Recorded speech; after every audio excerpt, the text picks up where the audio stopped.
They say power is transient. Today you have it, tomorrow you don't. And when you have that power, play your cards well. Build alliances, because when things start going south, you'll need people in high places to pick up your calls and come to your rescue. But above all, be careful who you make your enemy, because in politics, enemies don't forget.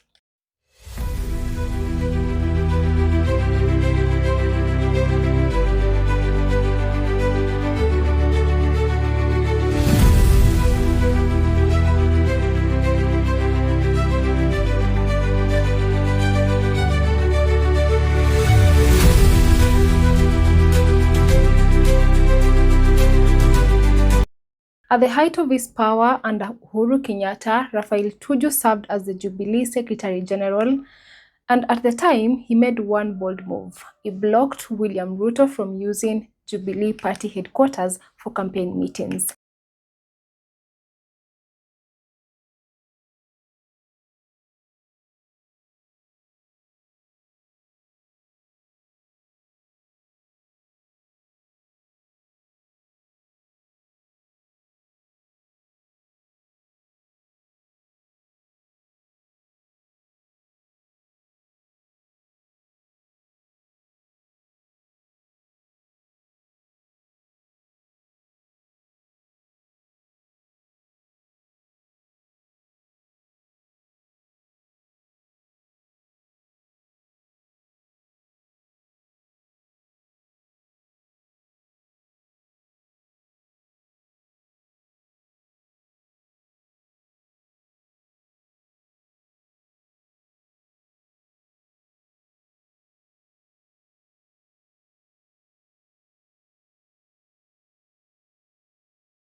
That was power.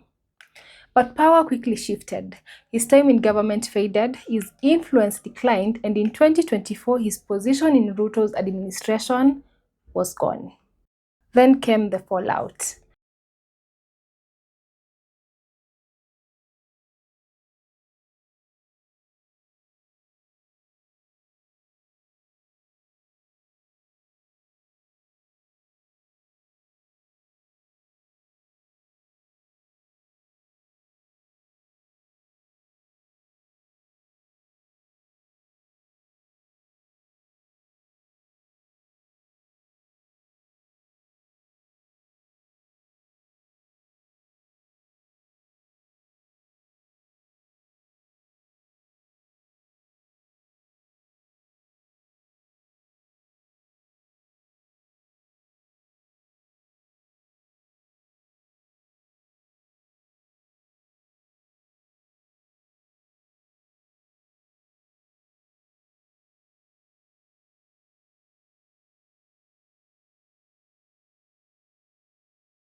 So again, we ask, when the power shifts, are we watching justice take its course? Or are we witnessing the quiet settling of political scores? Because in this game, there are no permanent friends, only permanent interests. And when those interests change, so does everything else.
And that raises a question.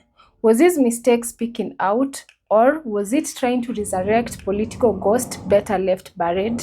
Because in politics, the moment you make yourself vulnerable, the predators circle, and when they strike, you are the first to fall. In September 2025, Tuju said, I would not take a job from Ruto. I do not need a job from him. I am happy in my private life. I can now speak freely without having to worry about the position of the government or having to worry what the opposition has to say. And maybe that was the last time his life was ever truly private. Fast forward to March 2026, his dilemma begins. The court orders the auction of his multi-million property in Karen to recover a 2.5 billion Kenya shillings debt owed to the East African Development Bank.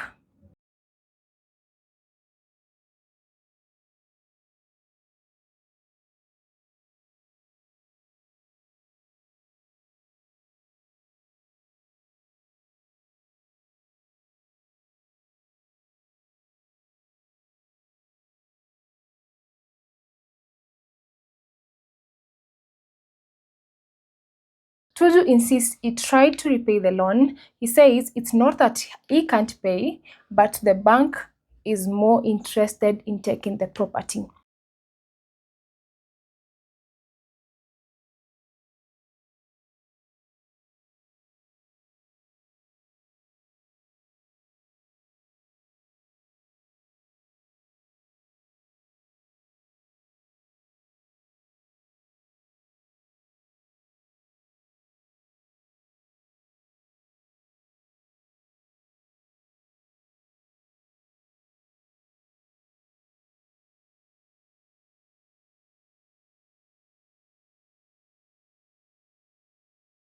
His words,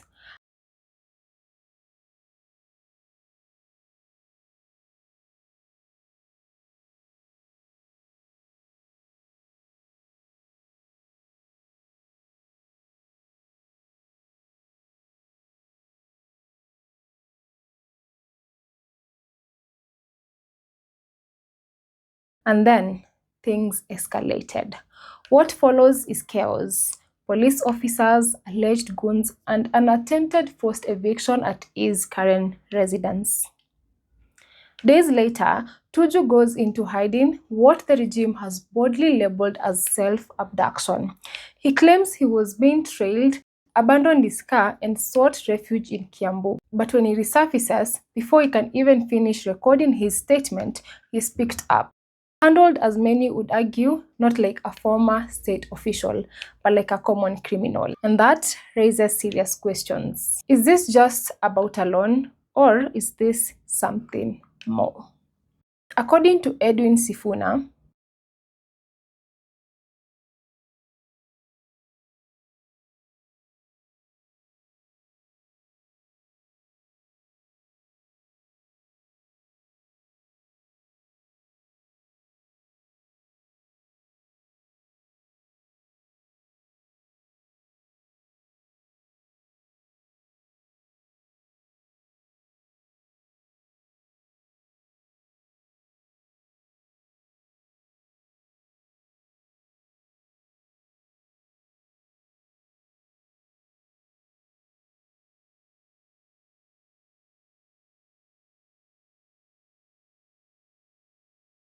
and according to Jimmy Wajigi,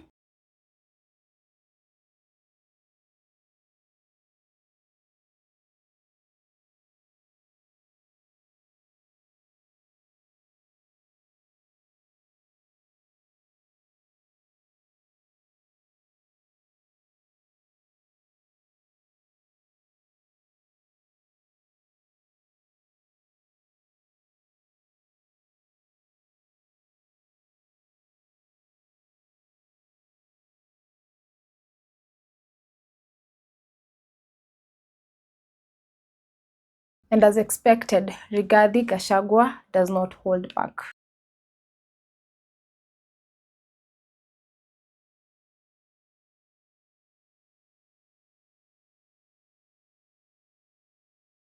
So what is really going on? Is this simply a financial dispute, or is it something deeper? something political. Because when all the signs begin to point in one direction, the question becomes harder to ignore. Is this about debt, or is this about settling scores? But Tuju, why don't you make a couple of phone calls now? Did you offend the state by spilling the beans? Because not too long ago, this was you, standing side by side with the President William Ruto, even after your accident. Allies, friends, power circles. But now, when you are wounded, exposed, and vulnerable, they remind you we are the ones in power now, arrogantly and unsympathetically. Listen to this.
So again, we ask, when power shifts, are we watching justice take its course, or are we witnessing the quiet settling of political scores? Because in this game, there are no permanent friends, only permanent interests.